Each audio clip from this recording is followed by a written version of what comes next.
Okey, boleh mula.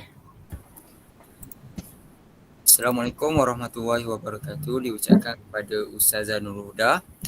Jadi pada hari ini saya dan tiga rakan saya uh, akan membentangkan mengenai tugasan dua iaitu pembentangan iaitu mengenai uh, membentangkan persediaan dalam menyediakan forum dan kami ditugaskan sebagai penyambut VVIP dalam subjek Fik Kekeluargaan iaitu FKIK 3013. Jadi tanpa melengahkan masa, saya akan memperkenalkan uh, ahli kumpulan saya yang terdiri daripada Muhammad Khairi dan seterusnya Muhammad Fikri dan saya sendirilah Muhammad Safiuddin. Okay, jadi kita akan teruskan lagi pembincangan pada hari ini dengan saudara Muhammad Khairi. Okey, kita pergi topik yang pertama lah, iaitu tugas kita sebagai penyambut tetamu. Sebelum kita pergi dengan lanjut, kita perlu tahulah penyambut tetamu ni apa, bagaimana tugasnya. Okey, penyambut tetamu adalah orang yang dilantik dan diberikan tugas dan tanggungjawab untuk menyambut tetamu-tetamu yang dijemput dalam satu-satu majlis. Tidak kiralah satu majlis tu kecil ke, besar ke, penyambut tetamu ni amat penting untuk orang-orang yang dijemput. Yang kedua, penyambut tetamu juga berperanan menunjukkan arah dan mengiringi tetamu serta memastikan keselesaan tetamu terjaga. Sebab apa? Penyambut tetamu ni sudah pastilah amat penting kepada VIP ataupun VVVIP kerana VIP yang hadir atau tetamu yang hadir tu dia memerlukan keselesaan ataupun penyambut tetamu menjaganya. Yang ketiga, tugas menyambut tetamu ini kebiasaannya diletakkan di bawah satu jawatan kuasa yang terdiri daripada sebilangan penyambut tetamu yang mana jumlahnya bergantung kepada berapa ramai tetamu yang perlu diuruskan. Sebagai contoh, jika majlis yang dianjurkan contoh forum yang kecil yang dilaksanakan di sebuah institut yang kecil memerlukan penyambut tetamu yang sedikit. Tetapi sebagai contohnya satu majlis yang besar yang melibatkan VVIP memerlukan penyambut tetamu yang ramailah, memerlukan tugas penyambut tetamu bukan sahaja jaga kawasan penyambut tetamu, tetapi banyak lagi tugas-tugas yang perlu dilaksanakan yang memerlukan penyambut tetamu yang begitu ramai. Itu sedikit sebanyaklah berkaitan maksud penyambut tetamu. Okey, kita pergi kepada kategori penyambut tetamu. Dia terdapat kepada 3 kategori, iaitu yang pertama, penyambut di agensi atau organisasi kerajaan atau bukan kerajaan. Yang kedua, penyambut di kaunter. Tidak kiralah kita pergi satu majlis ataupun event ke, akan sudah pasti terdapat penyambut tetamu yang berada di kaunter. Jika kita tidak tahu, kita akan bertanya di kaunter tersebut, kita hendak ke mana. Sudah pasti penyambut tersebut di kaunter tersebut akan memberitahu jawapan yang kita nak. Yang ketiga adalah penyambut tetamu di sesuatu majlis, iaitu penyambut tetamu sudah pastilah antara watak-watak penting dalam sesuatu majlis tu. Okey, kita tengoklah jenis tadi kita tahu bagaimana jenis-jenis penyambut tetamu ni. Ni kita tengok jenis tetamu pula, iaitu kategori kehormat dan kenamaan VVIP. Dan yang kedua, kategori golongan kenamaan VIP. Dia terdapat perbezaan di antara kedua-dua ini, iaitu VIP ni kalau dalam bahasa Melayu ialah orang yang penting ataupun orang kenamaan. Manakala VVIP ni ialah tetamu terhormat utama. Kita tengoklah contoh dia, iaitu VIP terdiri daripada golongan yang lebih penting daripada orang kebanyakan. Manakala VVIP pula terdiri daripada golongan yang amat berpengaruh seperti kerabat, diraja, ahli politik dan sebagainya. VIP ni yang kita boleh berikan kepada sebagai contoh, kita melaksanakan satu program di sekolah, kita menjemput contoh kita menjemput ustaz, itu kita boleh beri nama sebagai kenamaan VIP lah. Manakala contohnya satu program yang amat besar melibatkan ahli politik, raja, itu diberi ataupun jenis tetamu tersebut adalah kategori kehormat dan kenamaan VVIP. Dia terdapat perbezaan, kita tengok atas darjat lah. Keadaan penyambut tetamu iaitu disambut mengikut tata cara dan ada adat tertentu mengikut pangkat dan kekanaan mereka dalam perkhidmatan status mereka dalam masyarakat. Keadaan VVIP tu perlu mengikut tata cara lah, kerana setiap tetamu yang hadir tu dia ada jenis orang kata protokol yang perlu penyambut tetamu laksanakan dalam sesuatu program yang hendak dilakukan. Okey, kita tengok dari segi ciri-ciri penyambut tetamu. Sudah pastilah apabila penyambut tetamu ni kita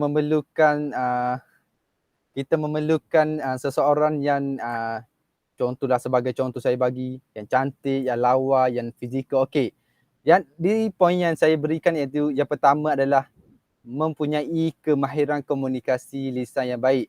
Sudah pasti penyambut tetamu akan melaksanakan atau berkomunikasi dengan VIP yang hadir.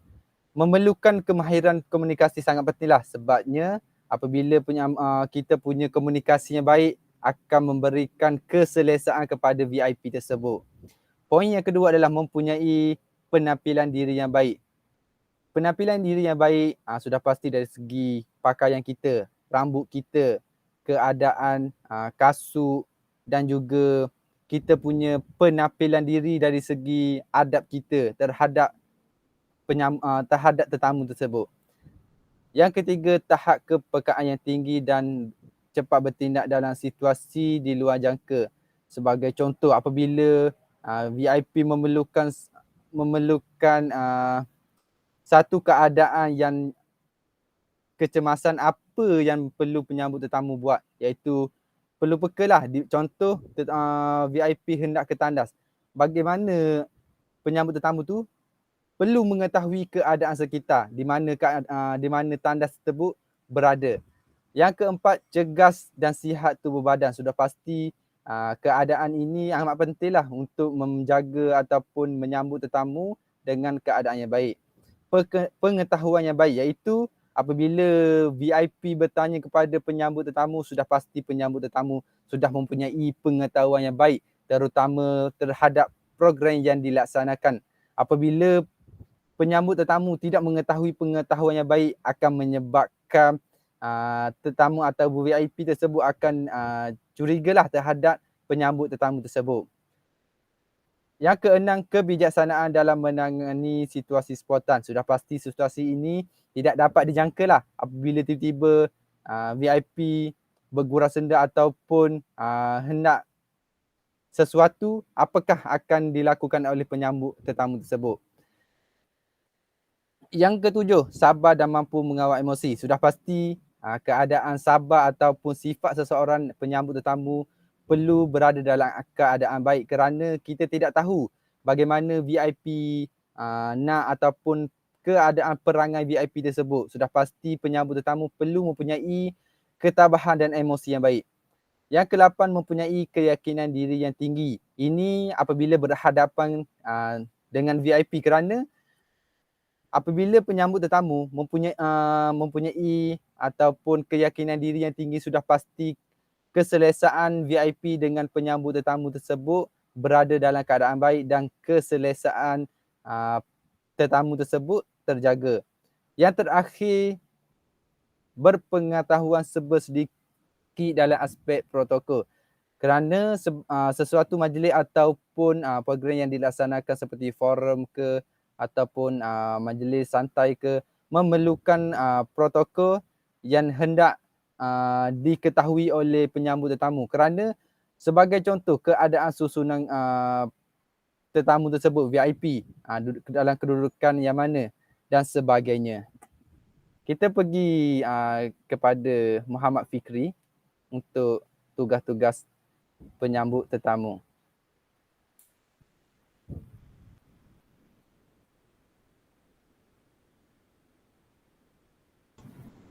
Okey, baiklah. Seterusnya kita akan tengok pula apakah tugas-tugas yang perlu dilakukan oleh penyambut tetamu. Jadi pertama sekali, tugas yang pertama yang perlu dilakukan oleh AJK penyambut tetamu ialah menunggu tetamu di pintu masuk utama. Maksudnya akan ada sebilangan ahli majlis tu akan menjadi AJK penyambut tetamu. Jadi mereka perlulah menunggu tetamu yang akan hadir di pintu masuk. Maksudnya apabila tetamu sampai, mereka akan iring ke tempat duduk mereka lah. Itu yang pertama. Yang kedua, menyambut tetamu dan membawa masuk ataupun mengiringi mereka ke dalam dewan. Maksudnya apabila tetamu sampai, kita sebagai AJK penyambut tetamu perlu iringi mereka ke tempat duduk mereka. Itu yang kedua. Dan yang ketiga, menunjukkan tempat duduk yang disediakan. Maksudnya sama juga tadi, kita bawa mereka ke tempat duduk mereka. Mereka ni sebagai VIP, mereka tak tahu di manakah tempat duduk mereka. Jadi kita sebagai penyambut tamu ni mestilah tahu di mana mereka duduk dan kita bawa mereka ke tempat yang disediakan. Yang keempat ialah menjawab sebarang pertanyaan yang diajukan oleh tetamu. Maksudnya kat sini, pada hari kejadian tu mesti tetamu akan tanya di manakah tempat duduk mereka, apakah yang perlu mereka lakukan sebagainya. Jadi kita sebagai penyambut tamu ni mestilah menjawab soalan yang diajukan kepada kita. Itu yang keempat. Dan seterusnya yang kelima, menyerahkan buku program kepada tetamu. Maksudnya kat sini kita sebagai ahli jawatan kuasa penyambut tetamu mestilah menyerahkan buku program kepada mereka supaya mereka dapat tahu apakah tentatif program yang akan berlaku pada hari tersebut. Dan yang keenam, memastikan kebajikan dan keselesaan tetamu terjaga daripada waktu tetamu tiba sehingga majlis selesai dan tetamu diiringi pulang. Maksudnya kat sini kita mestilah menjaga kebajikan tetamu tu ataupun VIP tu lah. Maksudnya kita kena pastikan tempat duduk mereka selesa, pastikan mereka ni tidak mengalami sebarang masalah pada hari kejadian. Itu yang keenam. Seterusnya, kita, sebagai JK penyambut tamu ni kita mestilah mendapatkan senarai jemputan yang akan hadir di majlis berkenaan. Maksudnya kat sini kita perlu tahu siapa yang bakal hadir pada hari tersebut supaya kita kenal mereka lah. Dan yang seterusnya, tentukan semua nama dalam senarai ada tempat duduk dan betul bilangan nombor tempat duduk tersebut. Maksudnya kat sini kita mestilah memastikan setiap tetamu ataupun VIP yang hadir tu ada tempat duduk masing-masing. Dan pastikan bilangan tempat duduk tu dengan tetamu tu mencukupi dan supaya tidak berlaku ni lah masalah pada hari tersebut. Dan seterusnya juga kita mestilah semak senarai nama dengan teliti berkenaan dengan nama mereka, nama VIP, panggilan mereka, sama ada mereka digelar tuan ke, puan ke, cik, doktor dan sebagainya. Dan juga kita pastikan sama ada mereka ni datang bersendirian ataupun dengan ahli keluarga, dengan suami dan sebagainya. Itu yang seterusnya. Dan yang terakhir, penyambut tetamu perlu mengenali tetamu yang akan hadir. Maksudnya kat sini kita sebagai JK penyambut tetamu ni mestilah kenal lah sama siapa yang akan hadir. Maksudnya kita tahu, okey, kalau dia sampai kita tahu, okey, ni VIP kita, so kita kena iring mereka. Jangan sampai hari kejadian tu kita salah iring orang lain. So kat sini pentingnya kita untuk mengenali tetamu yang akan hadir tersebut supaya kita dapat tahulah nama mereka, panggilan mereka dan sebagainya. Itu ialah antara tugas-tugas yang perlu dilakukan oleh penyambut tetamu. Seterusnya saya akan pergi ke topik yang seterusnya, iaitu bagaimanakah cara pengiring untuk mengiringi VIP yang hadir pada majlis yang dilaksanakan. Okey, pertama sekali kita akan tengok cara untuk mengajak tetamu ke tempat duduknya. Maksudnya kat sini kita akan bagaimanakah cara kita untuk menyambut ataupun mengajak VIP itu ke tempat duduk mereka. Okey, yang pertama sekali kita kena ketahuilah apakah panggilan hormatnya, sama ada Tan Sri ke, Datuk ataupun Encik. So bila sampai depan pintu kita just bagi tahu je silakan Tan Sri dan kita bawa dia ke tempat duduk mereka. Itu bergantung kepada panggilan hormatnya lah, sama ada Tan Sri, Datuk ataupun Encik. Tetapi jika pengiring ataupun penyambut tamu ni tidak tahu akan panggilan hormat mereka, jadi kita bolehlah menggunakan tuan, puan, encik dan sebagainya. Maksudnya kita gunalah panggilan hormat yang sesuai lah. Janganlah kita panggil, nampak mereka tu kita panggil abang ke adik ke, tak boleh lah. So kita gunalah panggilan yang formal lah untuk kita iringi mereka ke tempat duduk mereka. Itu ialah cara kita untuk menjamu tetamu. Seterusnya juga kita akan tengok pula cara mengiring VIP ataupun tetamu ke tempat duduk mereka. Jadi kat sini kita akan tengok dahulu yang pertama, jika VIP ataupun tetamu itu bertaraf sultan ataupun bakal sultan, kita hendaklah mengiringi mereka selangkah ke belakang. Maksudnya kat sini tetamu kita tu sekiranya mereka sultan ataupun bakal sultan ke, jadi mereka mestilah berada di hadapan kita. Maksudnya kita sebagai penyambut VIP ni berada selangkah belakang mereka. Ini contoh yang telah sebagai contoh gambarnya lah, sama ada raja ataupun sultan di hadapan belah kanan, kita di belah kiri mereka di belakang selangkah, ataupun raja ataupun sultan di belah kiri, kita selangkah belakang di sebelah kanan raja ataupun sultan. Contoh gambarnya lah. Itu yang pertama. Yang kedua, sekiranya raja ataupun sultan tu datang bersama pasangan mereka, bersama isteri, contohnya permaisuri dengan raja. So kat sini kita perlukan dua orang pengiring untuk mengiringi mereka. Sama ada cara yang pertama ialah raja dan permaisuri, raja dan permaisuri berada di hadapan dan penyambut tetamu selangkah belakang dengan sama baris lah. Itu yang pertama. Yang kedua, sama ada raja di hadapan, pengiring di belakang raja, dan permaisuri ni belakang selangkah daripada raja dan pengiring pun di belakang raja tu. Itu dalam gambar contoh ada. Kita boleh tengok dengan lebih jelas lah macam mana yang untuk iring raja ataupun sultan yang datang bersama pasangan mereka. Seterusnya, bagi tetamu selain daripada raja ataupun sultan, pengiring hendaklah berjalan mendahului tetamu selangkah ataupun dua langkah ke hadapan daripada tetamu yang diiringi. Jadi kat sini sedikit berbeza daripada raja. Tadi sekiranya mereka tu, sekiranya VIP yang datang tu ialah raja ataupun sultan, jadi AJK penyambut tetamu ni mestilah berada selangkah ke belakang. Jadi sekiranya mereka ni bukan raja ataupun sultan, kita sebagai AJK penyambut tetamu ni mestilah berada di hadapan mereka untuk kita tunjukkan jalan kepada mereka. Sebagai contohnya ini, dalam gambar ni ada pengiring di hadapan di sebelah kiri, tetamu di sebelah kanan kita. Sama ada ataupun yang kedua, pengiring di sebelah kanan, tetamu di sebelah kiri kita. Jadi kita tengoklah tetamu tu akan masuk ke kawasan mana. So kalau tetamu tu masuk ke sebelah kiri, kita akan bawa tetamu tu di sebelah kiri mereka lah. So kalau tetamu tu akan masuk di sebelah kanan, kita akan berada di hadapan tetamu di sebelah kanan tetamu tu. Ini contoh dalam gambar ni. Seterusnya juga, kalaulah tetamu tu datang dengan suami ataupun datanglah dengan rakan dia lah, rakan mereka. Jadi sama juga macam pasangan tadi, kita berada di hadapan mereka selangkah, isteri tetamu di belakang bersama dengan suaminya, kita di hadapan selangkah, sama ada di sebelah kiri ataupun kanan, bergantung kepada bahagian mana yang akan kita masuk. So kalau kita masuk ke kawasan kiri, kita perlu berada di bahagian kiri tetamu. Kalau kita masuk di bahagian kanan, kita akan berada di bahagian kanan tetamu. Seterusnya saya akan serahkan kepada Muhammad Safiuddin. Okey, baiklah. Terima kasih kepada saudara Fikri.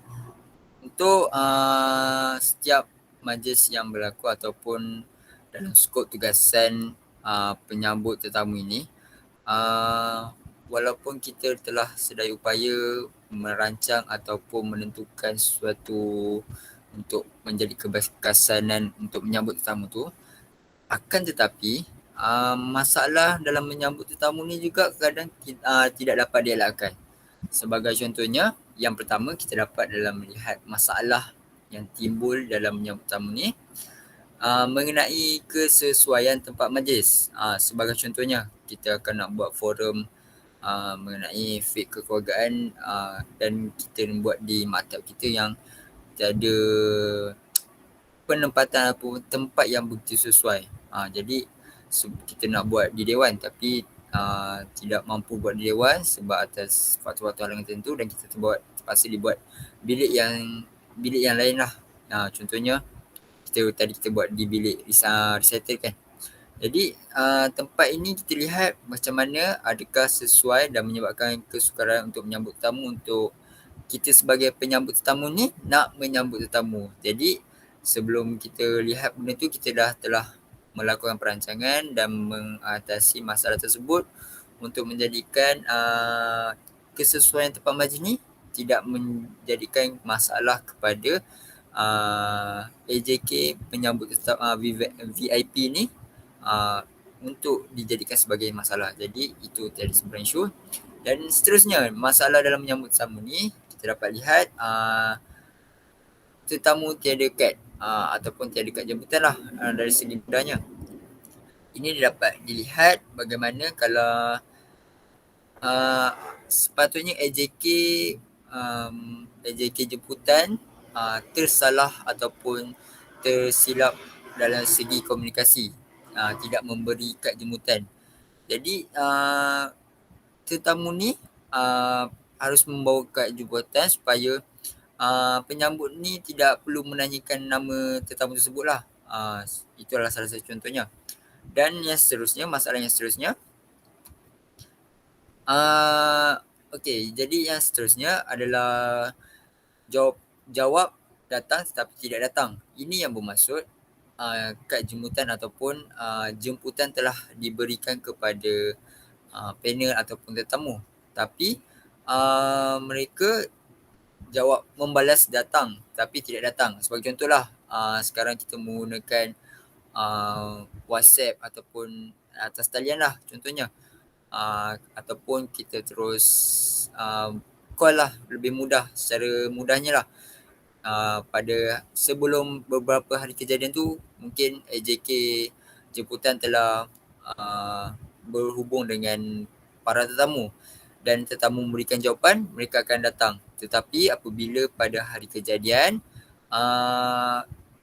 mereka tidak dapat datang, jadi apa yang AJK penyambut tetamu boleh lakukan, yang pertama, biar saja tempat duduk tu tersebut kosong, ataupun pilihan yang kedua iaitu ketepikan kerusi yang berkenaan. Dan jika majlis belum bermula lagi lah, contohnya macam sebelum majlis bermula tu, kita dapat maklumat bahawa tetamu ataupun panel tidak dapat hadir untuk majlis tersebut. Dan ataupun yang seterusnya, ubah suai tempat duduk tetamu yang lain lah. Maksudnya macam tu lah, sama ada kita tengok lihat sama ada mengosongkan ataupun mengeluarkan kerusi tersebut, melihat kesesuaian pada tempat tersebut. Dan yang masalah yang seterusnya, ni untuk masalah yang sama, tapi tetamu tidak dapat datang pada awalnya beberapa hari sebelum majlis. Tetapi pada hari kejadian tetamu ni munculkan diri. Jadi apa yang boleh dilakukan oleh AJK penyambut tetamu ialah macam mana adalah seboleh-bolehnya mencari tempat yang paling sesuai, dan jika gagal kita bagi tahu bagaimana keadaan yang sebenar dan tempat di mana ada kosong. Jadi kat sini penyambut tetamu memainkan peranan yang penting lah. Jika lihat majlis belum mula atau 5 minit sebelum mula, tiba-tiba tetamu datang. Jadi kat situ penyambut tetamu harus memainkan peranan dengan menyediakan inisiatif yang lain lah. Perlu bertindak segera, perlu cari tempat kosong ke dan sebagainya, melihat pada kesesuaian majlis tersebut. Okey, dan yang seterusnya. Untuk yang seterusnya ialah mengenai datang terlalu awal. Jadi perkara ini tidak dapat dielakkan lah. Contohnya kita dah beri tentatif awal kepada para panel ataupun kita dah maklum kasih awal pada panel mengenai majlis bermula pada sekian, tapi sebabkan panel ataupun tetamu suka gemar atau datang awal, terlalu awal, macam setengah jam awal, 30 minit awal, 1 jam awal. Jadi ini adalah tugas-tugas penyambut tetamu lah, di mana penyambut tetamu hendaklah diberitahu program majlis tersebut, kemudian dibawa ke tempat rehat ataupun tempat-tempat yang bersesuaian lah sebelum para tetamu ni dibenarkan untuk duduk di tempat yang sepatutnya dia disediakan. Itu untuk mengenai masalah bagaimana tetamu jikalau mereka datang terlalu awal. Okey, dan seterusnya yang terakhir kita lihat bagaimana pula apabila tetamu datang terlalu lewat ataupun datang lewat. Jadi perkara ini kita tidak menafikan akan boleh disebabkan pelbagai faktor lah. Jadi jika apabila majlis telah bermula dan jika kemasukan tetamu ke dalam masjid akan mengganggu perjalanan majlis, maka sepatutnya dinasihat pulang. Namun kalau diikutkan mengenai ataupun pemikiran kita lah. Sepatutnya dibenarkan masuklah tetamu tu. Agak tidak manis untuk menyuruh tetamu untuk pulang. Jadi seboleh-bolehnya penyambut tetamu ni memainkan peranan penting, macam mana nak menempatkan tetamu yang datang lewat ini ke tempat duduk yang disediakan. Jadi itu adalah inisiatif ataupun bagaimana cara untuk penyambut tetamu berfikir dengan pantas untuk meletakkan para tetamu ataupun para undangan VIP panel dengan baiklah, supaya majlis yang sedang berjalan mampu dijalankan dengan baik dan tanpa gangguan. Okey. Baik, seterusnya saya serahkan kepada Muhammad Fikri balik. Okey, baiklah. Jadi itulah seterusnya saya akan masukkan ke topik apakah perancangan yang telah kami lakukan sebagai AJK penyambut tetamu bagi menjayakan tugas kami dalam program forum yang telah kami lakukan. Jadi pertama sekali kita akan tengok apakah perancangan sebelum program forum ini berjalan. Jadi pertama sekali saya sebagai AJK penyambut tetamu bersama rakan-rakan yang lain membuat tinjauan di tempat program dan melihat di manakah kedudukan VIP yang akan datang. Maksudnya kat sini kami sebagai AJK penyambut tamu ni telah pergi meninjau kawasan program tersebut dan melihat di manakah tempat-tempat panel ataupun VIP yang akan datang, di manakah mereka akan duduk. So bagi program forum ni pihak majlis telah menjemput 2 orang panel untuk untuk menghadiri forum kami. Jadi di sini kami telah mengenal pasti di manakah mereka akan duduk. Itu yang pertama sekali. Yang kedua, saya bersama rakan-rakan yang lain telah membuat keputusan dari arah manakah hendak membawa mereka ataupun VIP masuk ke kawasan program. Maksudnya kat sini kami berbincang antara AJK penyambut tamu bagaimanakah ataupun dari arah manakah jalan yang paling sesuai untuk bawa mereka daripada luar untuk masuk ke kawasan program.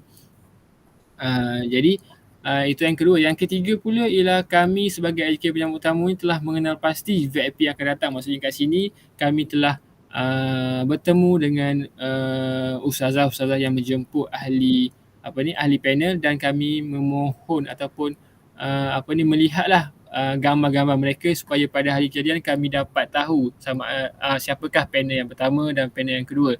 So kat sini kami telah mengenal pasti nama mereka, nama panggilan mereka dan membuat mengenal pasti wajah lah supaya kami tak tertukarlah pada hari kejadian tu.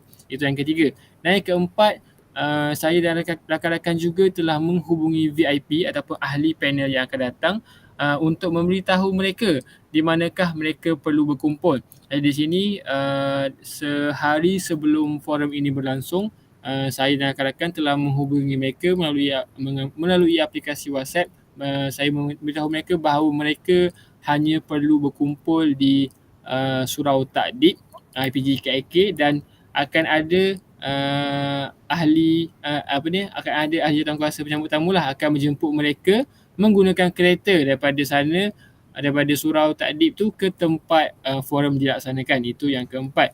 Dan yang kelima, kami juga selaku AJK penyambut tamu ini telah membagikan tugas kepada ahli jawatankuasa penyambut tamu untuk menguruskan tetamu-tetamu yang akan hadir. Maksudnya kat sini seperti yang kita tahu, untuk forum ini kami telah menjemput 2 orang ahli panel, menjemput pengarah dan juga menjemput ketua Jabatan Pendidikan Islam.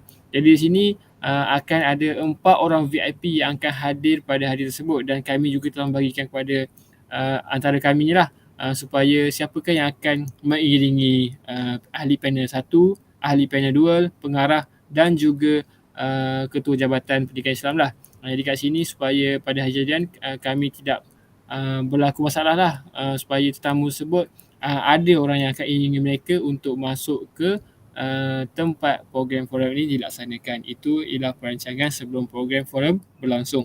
Seterusnya saya akan serahkan kepada Muhammad Safiuddin kembali. Okey, jadi perancangan semasa program ini tidak banyak, iaitu yang pertama macam Fikri dah bagi tahu adalah skop ataupun protokol bagaimana mengiring panel ataupun tetamu hingga ke tempat duduk mereka yang disediakan. Jadi Fikri saudara Fikri sudah terangkan macam mana nak ngirim panel tersebut sehingga tempat duduk mereka dan tetamu.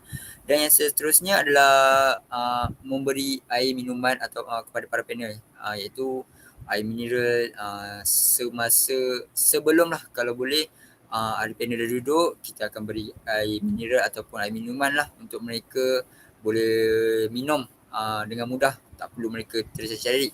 Dan yang terakhir, di mana sekiranya kita melihatlah ataupun menanyakan kepada ahli panel ataupun tetamu ada mempunyai sebarang masalah yang dihadapi ke ataupun tiada. Kalau ada, kita boleh menanya apa masalah yang dihadapi dan kita akan secara pantas untuk menyelesaikan masalah tersebut. Jadi yang terakhir adalah selepas program, saya serahkan kepada saudara Muhammad Khairi. Okey, kita pergi kepada perancangan ataupun apa yang berlaku selepas program itu tamat. Iaitu yang pertama, selepas tamatnya program, VIP akan disediakan cenderamata yang telah disampaikan oleh Ketua Jabatan JAPIA iaitu Ustaz Jainuddin. Yang kedua, sebelum bergerak pulang, VIP akan diberikan makanan tengah hari di tempat ataupun di kafe sambil diiringi penyambut tetamu. Semasa tetamu yang ingin pergi ke kafe tersebut dibawa oleh beberapa tetamu ataupun penyambut tetamu yang lain lah dengan menaiki kereta ke tempat yang disediakan.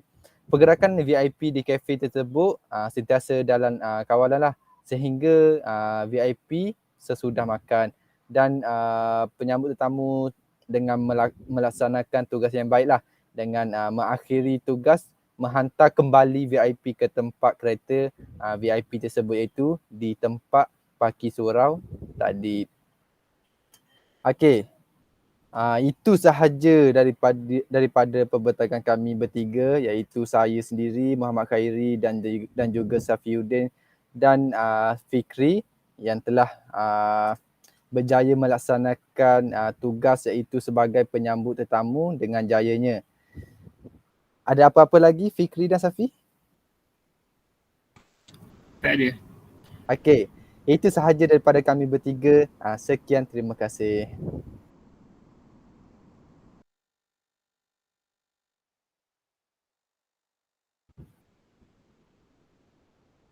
Minit ni bos. Baik. Yalah.